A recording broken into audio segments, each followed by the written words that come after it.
Hungary হেল্পে Indian Germany কর্তৃক সহযোগিতায় আজকের মোগলা ইউনিয়ন পরিষদের হল রুমে আপনার অ্যাডভোকেসি এবং লবি মিটিংয়ের আলোচনা সভা সভাপতিত্ব করছেন মোগলা ইউনিয়ন পরিষদের সম্মানিত চেয়ারম্যান জনাব মোহাম্মদ হাবিব মহোদয়। উপস্থিত আমাদের এসকেএস ফাউন্ডেশনের বিভিন্ন পর্যায়ে কর্মকর্তাবৃন্দ, সাংবাদিকবৃন্দ, বাংলাদেশ আওয়ামী লীগের মোগলাহাট ইউনিয়ন আওয়ামী লীগের সাধারণ সম্পাদক আব্দুল কাদের ভাই, মোগলাহাট ইউনিয়ন পরিষদ সম্মানিত সদস্যবৃন্দ এবং আত্মনির্ভরশীল দলের বিভিন্ন পর্যায়ের সদস্যবৃন্দ, সকলকে জানাচ্ছি শ্রীনিবেদে সালাম ও শুভেচ্ছা। তো ইউনিয়ন দুর্যোগ ব্যবস্থাপনা কমিটি, আমার এই কমিটিতে আজকে আমার অবস্থান বলা যায় প্রায় 24-25 বছর কমিটিতে আমি আছি। কীভাবে, যখন আমাদের এই এলাকার উপমন্ত্রী ছিল আসাদুল আলম দুলু ভাই, এই এলাকায় তখন 50 লক্ষ টাকার গরু বিতরণ করেছে এই ইদাবাদা হাই স্কুল মাঠে। তা সেই কমিটিতে আমাদের এই চেয়ারম্যান নতুন তখন ছাত্রর একটা কোটা ছিল। আমি তখন মাস্টার্সে পড়াশোনা করি, ছাত্রের একটা কোটা ছিল, সেই কোটাতে আমাকে এই কমিটিতে রেখেছে। তখন থেকে অদ্যাবধি পর্যন্ত ইউনিয়ন কমিটির সাথে আমি জড়িত আছি আর কি। তা যাই হোক, তো এই কমিটিগুলো আসলে নিয়মিত, মানে আমাদের যে মিটিং হওয়ার কথা সেটা নিয়মিত হচ্ছে না আসলে।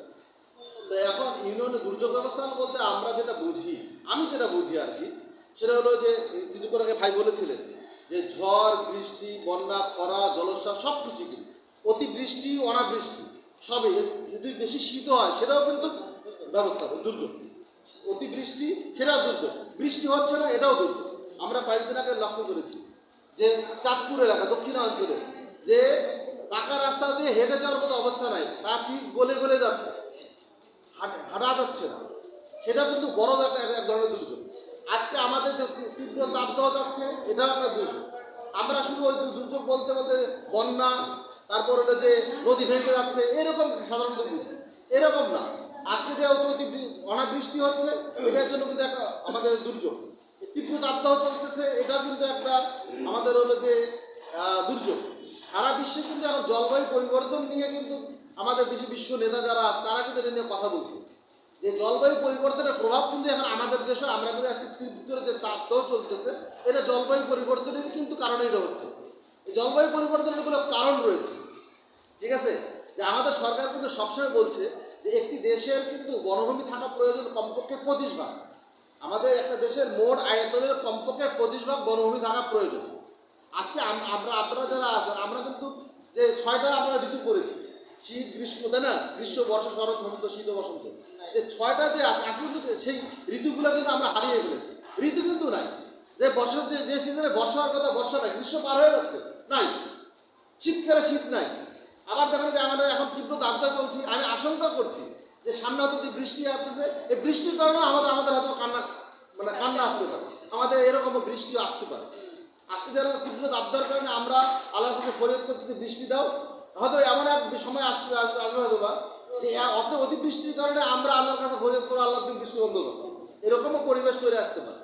আমাদের এখন বনভূমির আমরা যারা আছি, আমাদের কিন্তু এখন রুট লেভেলে আমাদের ইউনিয়ন পরিষদের সম্মানিত সদস্যবৃন্দ আছেন, চেয়ারম্যান মহোদয় আছেন, সাংবাদিকবৃন্দ আছেন, সরকারদলীয় নেতৃবৃন্দ আছেন, আপনারা আছেন। আপনাদের কাছে আমি আহ্বান করব যে আপনারা এই ঘরের মধ্যে এই অ্যাডভোকেসিটা না করে আপনারা একটু রুট লেভেলে, আরেকটু রুট লেভেলে যান। আপনি আমার স্কুলে একটু অ্যাডভোকেসি করেন, সেখানে একসাথে মনে করেন আপনি 1000 স্টুডেন্ট পাবেন, 800 স্টুডেন্ট পাবেন, ঠিক আছে। আপনি একটু কলেজে যান, দুটোকড়ি কলেজে যান, সেখানে বনভূমির উপরে তীব্র তাপদাহের কারণে, অনাবৃষ্টির কারণে আপনি সেখানে একদিন অ্যাডভোকেসি করেন। তাহলে কী হবে, তারা গিয়ে যদি একটা বাচ্চা যদি বৃক্ষরোপণ করে, তাহলে কিন্তু আমাদের একটা ইতিবাচক পরিবর্তন আসবে, আমরা কিন্তু একটা ফল পাবো। আমরা দক্ষিণাঞ্চলে যে সমস্যাটা হচ্ছে, এই অঞ্চলে কিন্তু আমাদের সে সময়টা তীব্র তাপদাহ যদিও আছে, তবু কিন্তু আমরা সহনীয় করবো, ওই অঞ্চলের মতো নয় কিন্তু আমাদের। কিন্তু এখন আমাদের কিন্তু কিছু করণীয় আছে, যে বলছে দুর্যোগের আগের কিন্তু একটা আমাদের প্রস্তুতি আছে, দুর্যোগকালীন সময়ের একটা প্রস্তুতি আছে, এবং দুর্যোগ পরবর্তী আমাদের কিছু করণীয় আছে। তো এখন কিন্তু আমাদের সামনে যেমন বন্যা আসতে পারে, আমাদের কিন্তু প্রস্তুতি আছে। যে চেয়ারম্যান মহোদয় বলছে, আমাদের চেয়ারম্যান মহোদয় আমরা দেখছি যে উনি কিন্তু বন্যার সময় কিন্তু আমার মতো মানুষ আমি কিন্তু এত রিস্ক নিতে পারবো না। উনি কিন্তু এই নদীতে নৌকা করে যেই স্রোতের মধ্যেও কিন্তু উনি কিন্তু ওই জনগণ যদি ওই একজন মনে একটা ঘরে থাকে, সেখানে ওরা তাকে উদ্ধার করে নিয়ে আসে। আমাদের এই কাজের সাথে যারা সহযোগী, মানে জড়িত যারা তাদেরকে যদি মনে করেন আপনারা চেয়ারম্যান মধ্যে যেটা বলছে লাইফ জ্যাকেট, অন্য টর্চ লাইট, আরও কোনো উপকরণ যদি দেওয়া যায়, এটা কিন্তু নিঃসন্দেহে একটা উপকার হবে। তীব্র তাপদাহ চলছে, আপনি আমাদেরকে ছাতাও দিতে পারেন যদি আপনি চান আর কি, যদি ক্যাপাসিটি থাকে। তীব্র তাপদাহ এখন চলছে, আপনার একজন কর্মকর্তা ফিল্ডে যাবে, তার একটা ছাতা হলে কিন্তু অনেক উপকার, বিশেষ করে মা বোনদের জন্য একটা ছাতাও আপনি এটাকে ব্যবহার করতে পারেন। তা আমি বলবো যে আসলে এই অ্যাডভোকেসি আপনি ইমাম সাহেবকে বলতে পারেন। আমাদের মসজিদে শুক্রবারের দিন যখন খুতবা হয়, আমরা 5 ওয়াক্ত নামাজ পড়ি আবার না পড়ি, কিন্তু শুক্রবার দিন আমার মনে হয় যে 95 জন মুসল্লি মসজিদে যায়। ইমাম সাহেবকে ইমাম সাহেবকে ডাকেন আপনার, এই অ্যাডভোকেসি ইমাম সাহেবকে নিয়ে করেন। কিন্তু ইমাম সাহেবকে নিয়ে যদি আপনি করেন, তাহলে ইমাম সাহেব মসজিদে যদি তার খুতবার মাঝখানে আমাদের যে বয়ানটা করে, সেই বয়ানে যদি আপনার সেই জলবায়ু পরিবর্তন নিয়ে যদি সে 2টা মিনিট কথা বলে, ইমাম সাহেবের কথা কিন্তু মুসলমানরা কিন্তু অনেক গুরুত্ব সহকারে শুনে, একবারে খুব মনোযোগ সহকারে শুনে। ঠিক আছে, আপনারা ইমাম সাহেবকে নিয়ে মন্দিরে হিন্দুদের যারা পুরোহিত যারা, তাদেরকে নিয়ে আপনারা কথা বলতে পারেন। কথা বললে কি ওনারাও যখন করি আমাদের ইমাম সাহেবদের কথা, পুরোহিতদের কথা, আমরা যারা সাধারণ যারা মুসলিম যারা সাধারণ যারা হিন্দু, সনাতন হিন্দু, এরা কিন্তু ভালো শুনে, তাদেরকে নিয়ে আপনি অ্যাডভোকেসি করতে পারেন, বনায়নের উপর জোর দিতে পারেন। ঠিক আছে, কৃষি কর্মকর্তা বলছে যে বন্যার সময় আমাদের যেমন উঁচু জমিতে সবজি আবাদ করা দরকার, আমাদের সমতল ভূমিতে করার কারণে অতিবৃষ্টি যখন আসে তখন কিন্তু আমাদের সবজিগুলো নষ্ট হয়ে যায়। বন্যা পরবর্তী সময় কিন্তু উচ্চ মূল্যে আমাদের সবজি কিনতে হয়, কারণ সবজি তখন থাকে না। কিন্তু আজকে যদি আপনি বলতে পারেন যে আমাদের যে সবজি যে আবাদ করবো, সেই আবাদটা যদি আমরা সমতল ভূমিতে যদি আমি 1 ফিট 2 ফিট উঁচুতে যদি আমি বৃক্ষরোপণ রোপণ করতে পারি, সেই জমিটা থেকে আমি আমাদের মাথা দিয়ে দিই, ওই ফসলটা কিন্তু আমার শশা আবাদ করি, করলা আবাদ করি, সেটা কিন্তু নষ্ট হবে না। তাহলে পরবর্তী সময় কিন্তু আমার কিন্তু কৃষকরা উচ্চ মূল্য পাবে আর আমরা সাশ্রয়ী মূল্য হয়তো পেতে পারি, কি তাই কি না?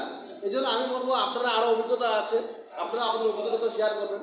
আমাদের এরকম এখনই প্রস্তুতি নেওয়া দরকার, এবং এটা রুট লেভেলে আমাদের আলোচনা কিন্তু এখানে আলোচনা করার পর আমি চলে যাবো, আর কোনো আলোচনা নাই, কিন্তু রেজাল্ট নাই। কিন্তু সে কারণে বলবো আপনারা যদি রুট লেভেলে যান, মেম্বার সাহেবরা মনে করেন আপনার ওনার কথা এলাকা শুনবেন, আপনি স্কুলে যান, কলেজ যান, প্রিন্সিপাল অনুমতি নিয়ে যদি একটা অ্যাডভোকেসি করেন, তারা তো অ্যাডাল্ট, কলেজের যারা স্টুডেন্ট এরা সবই বুঝি অ্যাডাল্ট, তাদের সঙ্গে কথা বলে আমাদের মনে হয় এই দুর্যোগ ব্যবস্থাপনা কমিটি আমরা যারা করতে চাই অল্প সময় সেটা ইতিবাচক পরিবর্তন আশা করছি ইনশাল্লাহ হয়ে যাবে।